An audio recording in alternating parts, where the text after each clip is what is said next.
ओल्या नारळाच्या वड्या बनवताना काय चुका होऊ नये म्हणून मी हा खास एक तुमच्यासाठी छान व्हिडिओ बनवलेला आहे। आणि असं नाही की खूप थोड्या प्रमाणात ह्या वड्या बनवल्या, मी भरपूर प्रमाणात ह्या वड्या बनवलेल्या आहे आणि अगदी अचूक झालेल्या आहे। हेच तुम्हाला सांगण्यासाठी की काही वेळा व्हिडिओ दाखवताना व्हिडिओपुरतंच दाखवलं जातं, पण मला हे जास्त प्रमाणात बनवायचं होतं आणि तरी हे ते किती चांगलं झालं हे मला तुम्हाला इथे दाखवायचं आहे। बघा किती खुसखुशीत मस्त अशा वड्या झालेल्या आहे, सुगंध तर फार सुटलेला आहे, सर्वांना असं झालं आहे केव्हा खाईल। आणि ह्या वड्यांचं इतकं जास्त बनवण्याचं कारणही मी तुम्हाला सांगते की माझ्या मुलाच्या एका प्रकल्पाचं भूमिपूजन होतं, त्यावेळेस खूप नारळ फोडले। मग त्या नारळांचं काय करायचं, तर चला आता आपण मस्त ओल्या नारळाच्या वड्या बनवू। वड्या बनवल्या आणि ज्यांना द्यायच्या होत्या त्यांना पॅक करून दिल्या। बघा किती मस्त अशा झालेल्या आहे, काही अशा जाड बनवल्या। आता इथे तुम्ही वड्या म्हणा किंवा बर्फी म्हणा, मला तरी असं वाटतं की वड्या ह्या अशा पातळ असतात आणि बर्फी थोडी जाड असते। हे बघा सगळे खोबरे फोडून घेतले, माझ्याकडं खवणी नव्हती म्हणून मी वेळीने व्यवस्थित त्याची पाट काढून घेतली, जी काळी पाट असते ती, ते व्यवस्थित धुवून कोरडे करून घेतले आणि अशा पद्धतीने चिरून घेतले। आता हे इथपर्यंत तर तुमच्या लक्षात आलं। आणि एक लक्षात ठेवा, नारळाला पाणी जास्त लावायचं काम करू नका की बुवा धुवायचं आहे, त्याने काय होईल जास्त ओलसर होईल आणि मग ते कोरडं करायला वेळ लागेल। अशा प्रकारे सगळं व्यवस्थित पाट वगैरे काढून बारीक चिरून मिक्सरमध्ये मी बारीक दळून घेतलं। आता बारीक दळायचं म्हणजे अगदीच असं खूपच बारीक दाण्याचं कूट करतो तसं नाही करायचं, थोडासा असा किंचितसा चोथा दिसला पाहिजे, म्हणजे बारीक किसणीने किसतो त्यापेक्षा थोडं बारीक। हे बघा अशा पद्धतीने तर मी सर्व किस बनवून घेतला। तर नमस्कार मैत्रिणींनो, कुक हॅप्पी होममध्ये मी सीमा तुमचं खूप खूप स्वागत करते। अतिशय रुचकर सोप्या पद्धतीने आज मी तुम्हाला ओल्या नारळाच्या वड्या किंवा बर्फी दाखवत आहे। तर हे बघा सर्व किस बनवून घेतला, म्हणजेच नारळ खवून किंवा बारीक करून घेतलं आणि आता ते वाट्यांच्या प्रमाणात मी मोजणार आहे। का तर इथे साखरेचं प्रमाण बघण्यासाठी खोबरं नेहमी वाटीत दाबून भरायचं। अशा पद्धतीने माझ्या 7 वाट्या भरल्या, ह्या मोठ्या वाट्या। आता इथे तुम्ही निम्मे म्हणजे 7 वाट्यांना 3.5 वाटी तुम्ही साखर वापरू शकतात किंवा 3 वाटी वापरू शकतात। तर माझ्या अंदाजे मी तुम्हाला खरं सांगते, मी हे बनवलं ना तेव्हा त्या खूप गोड झाल्या, तेव्हा तुम्ही 7 वाट्यांना फक्त 3 वाटी वापरा। इथे मी पूर्ण 7 वाट्यांची रेसिपी दाखवत नाही, म्हणजे मी ती बनवली नंतरून बनवलेली दाखवली, पण कढईत मावेल तितकीच। तर जवळजवळ 4 वाट्या बरोबर ते खोबरं त्या तुपात त्या कढईत मावलं। मी अगोदर इथे 2 चमचे तूप टाकून घेतलं गावठी आणि त्यात तो 4 चमचे नारळाचा किस टाकून घेतला अशा पद्धतीने। तर ते गावठी तूप गाईचं तूप असल्यामुळे पिवळसर कलर आलेला आहे बर्फीला।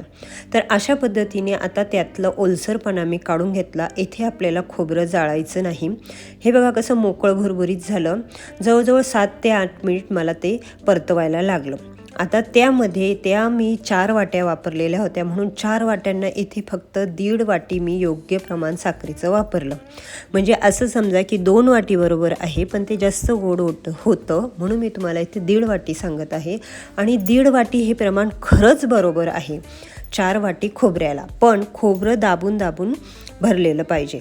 तर आता ती साखर मस्त विरघळून द्या, व्यवस्थित परतवून घ्या।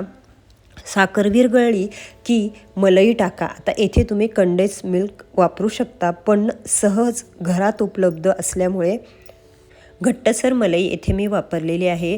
जवळजवळ असं समजा की 1 कप वापरली, थोडंसं दूधही वापरलं त्यात तरीही चालेल। हे बघा आता ते पण सर्व व्यवस्थित मिक्स करून घेतलं।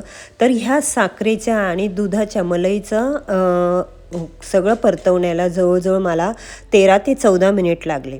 ते झाल्यावर नंतर इथे मी थोडीशी मिल्क पावडर वापरली। कशासाठी वापरली तसं तर गरज नव्हती, मी हे तुम्हाला ऑप्शनल सांगत आहे, पण बर्फीचा कलर थोडासा पांढरा शुभ्रही येण्यासाठी आणि किंचितशीर खव्यासारखी लागण्यासाठी तर तीही मिल्क पावडर मिक्स करून घेतली। हे बघा आता पूर्ण मिश्रण आपलं व्यवस्थित तयार झालेलं आहे। असा चमचा उभा करून पाहिला तो व्यवस्थित राहिला, याचा अर्थ मिश्रण अगदी व्यवस्थित झालं आहे। ह्यापेक्षा जास्त परतवलं असतं तर ती बर्फी कडक झाली असती। हे बघा अशा पद्धतीने।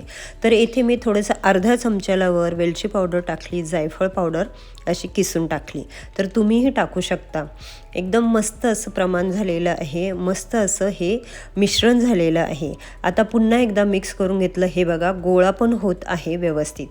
तर आता परातीला थोडंसं तूप लावून ते मिश्रण त्यावर ठेवून आणि व्यवस्थित पसरवून, आता पसरवताना एकसारखं पसरवायचं का, तर मध्ये अशी पोकळी राहिली नाही पाहिजे. हे बघा अशा पद्धतीने पूर्ण मी मिश्रण काढून घेतलं आणि व्यवस्थित थापून घेतलं एका ताटामध्ये किंवा परातीमध्ये.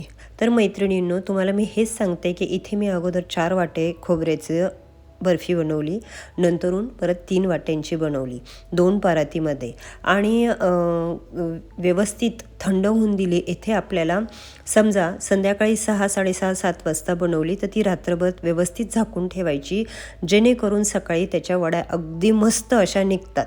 पण मी इथे थापलं आणि लगेच वड्या म्हणजे चिरून घेतल्या. बघा ना, चिरताना एवढंसं सुद्धा चमच्याला लागत नाही. याचा अर्थ वडी किंवा बर्फी अगदी परफेक्ट झालेली आहे. तर तुम्हीही अशा पद्धतीने बनवा. काहीच वेळ लागत नाही आणि काहीच असं कठीण नाही. अगदी सोपं आहे खोबरं बर्फी बनवणं. तर ह्या रक्षाबंधनला बनवा, गौरी गणपतीला बनवा, पाहुण्यांसाठी बनवा आणि मुळात म्हणजे खायलाही खूप छान लागते बरं का ही ओल्या नारळाची बर्फी. नक्की एकदा बनवून बघा. रेसिपी कशी वाटली नक्की सांगा. ह्याआधी तुम्ही बनवली होती का, कुठे खाल्ली होती का सांगा. आणि ही बर्फीचा व्हिडिओ बघताना तुम्हाला काही आठवण आली का लहानपणाची तेही सांगा. आणि कुठून बघताय तेही सांगा. मस्तपैकी काजू बदाम थोडे पिस्त्याचे काप लावून सजवलं, थोडंसं केशर टाकलं. मग बघा हे बघा 2 पराती आणि 1 बॉक्सही भरलेला आहे. मस्त अशी मी बर्फी इथे बनवलेली आहे. अतिशय म्हणजे असं नाही आहे की खूप गोड झाली, खूप चिवट झाली, खूप कडक झाली, असं काहीच झालेलं नाही. जर तुम्ही असं योग्य प्रमाणात बनवलं, मी जसं दाखवले आहे तसं स्टेप बाय स्टेप बनवा, नक्कीच तुमची बर्फी छान होईल. असं नाही आहे की बर्फी बनवणं फार अवघड आहे. हे बघा सहज हाताने निघते की नाही, म्हणजे अगदी भुगा न होता. मग तुम्हाला समजलंच असेल की खरंच बर्फी परफेक्ट झालेली आहे.